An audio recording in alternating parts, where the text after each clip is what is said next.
सभी को नमस्कार। आज एलटी ग्रेड का पेपर था, तो उसमें जीएस का जो पेपर था उसका सॉल्यूशन हम लोग आज इस वीडियो में देखेंगे। पहला क्वेश्चन पूछा है इसमें, भारत के सकल घरेलू उत्पाद में वर्तमान वर्षों में सबसे अधिक अंशदान करता है। तो सर्विस सेक्टर जो है सबसे ज़्यादा अंशदान करता है, तो इसमें बी ऑप्शन सही है।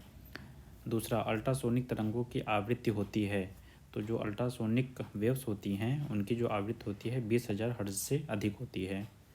तीसरा, मिलान करना है। इसमें जनजातियाँ जो हैं कहाँ कहाँ पे पाई जाती हैं। तो मसाई जनजाति जो है वह पूर्वी अफ्रीका में पाई जाती है। सेमांग सेमाई जो है मलेशिया में पाई जाती है, जो सेमांग खेती भी है मलेशिया में होता है। बुशमैन कालाहारी मरुस्थल में पाया जाता है। माओरी न्यूजीलैंड में पाई जाती है, निवास करती है। तो इसमें डी ऑप्शन सही हो जाएगा। ठीक है। प्रसिद्ध दूध सागर प्रपात किस नदी पर स्थित है। तो यह मांडवी नदी पर स्थित है। किस फसल को फसलों का ऊँट के नाम से जाना जाता है। Camel of crops. तो ज्वार सोरघम को फसलों का ऊँट कहा जाता है। निम्नलिखित में से किस आधार पर जैव विविधता हॉटस्पॉट परिभाषित किए जाते हैं। तो यह जो है ऑल ऑर्गेनिजम्स सभी जीवधारी के आधार पर परिभाषित किए जाते हैं। सातवां क्वेश्चन, मिलान करना है। तो इसमें पहला है माँ जो है वह स्तनपान को बढ़ावा देने के लिए स्टार्ट किया गया था। लक्ष्य स्कीम प्रसव कक्ष एवं प्रसूति ऑपरेशन थिएटर में सुधार के लिए स्टार्ट किया गया था। सुमन गर्भवती स्त्री एवं नवजात के स्वास्थ्य की निःशुल्क देखभाल के लिए किया गया था। एमसीपी कार्ड जो है वह पीएमएमवीवाई के अंतर्गत लाभ से संबंधित है। तो इसका ए ऑप्शन सही है।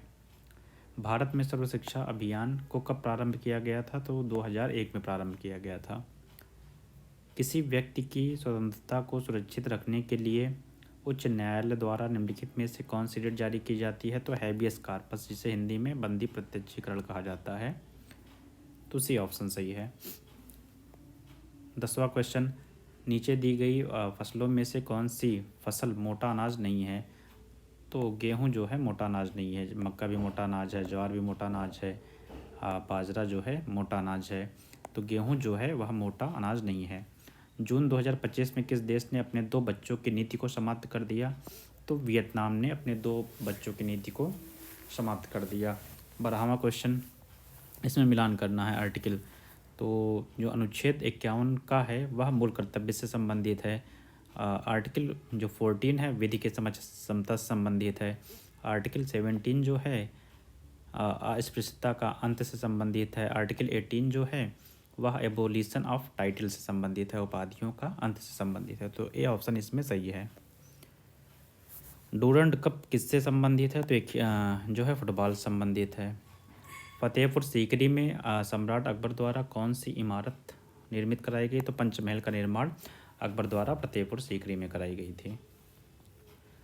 15वां क्वेश्चन, ऑनलाइन गेमिंग पर संवर्धन और विनियमन से जुड़े विधेयक के दौरान सरकार ने खुलासा किया कि लोग हर साल करीब 20,000 करोड़ गंवा रहे हैं। लोकसभा में यह बिल कब पेश किया गया। तो 20 अगस्त 2025 को यह जो बिल है लोकसभा में पेश किया गया था। ये पीआरएस वेबसाइट को आप देख सकते हैं, उसमें दिया हुआ है। 16वां क्वेश्चन, इसमें मिलान करना है। तो श्वेत क्रांति तो दूध से संबंधित है। नीली क्रांति मत्स्य उत्पादन से संबंधित है। पीली क्रांति तिलहन सरसों से संबंधित है। हरित क्रांति जो है खाद्यान्न से संबंधित है।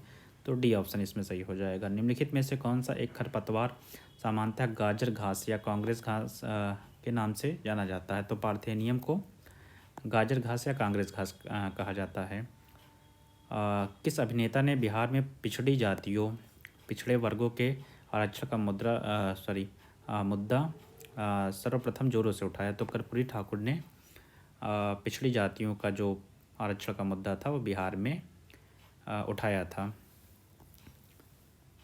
निम्नलिखित में से किस नेता ने स्थानीय स्वायत्त संस्थाओं का विरोध किया था।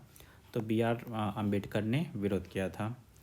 20वां क्वेश्चन, तो ये क्या कहते हैं, बौद्ध संगीतियाँ कहाँ कहाँ पे हुई थी वो मैच करना है। तो प्रथम कहाँ पे हुआ था? राजगृह में हुआ था, दूसरा वैशाली में, तीसरा पाटलिपुत्र में, चौथा कश्मीर में हुआ था। ठीक है, तो सी ऑप्शन इसमें सही है। अगला क्वेश्चन, ऊँट का कुबड़ बना होता है तो वसा से बना होता है। जैव विविधता शब्द का प्रयोग किसने किया था? तो जैव विविधता शब्द का प्रयोग वाल्टर जी रोसन ने किया था। षटभुज में विकर्णों की संख्या कितनी होती है? 9 विकर्ण होते हैं षटभुज में। जो गौन होता है उसमें 9 विकर्ण होते हैं।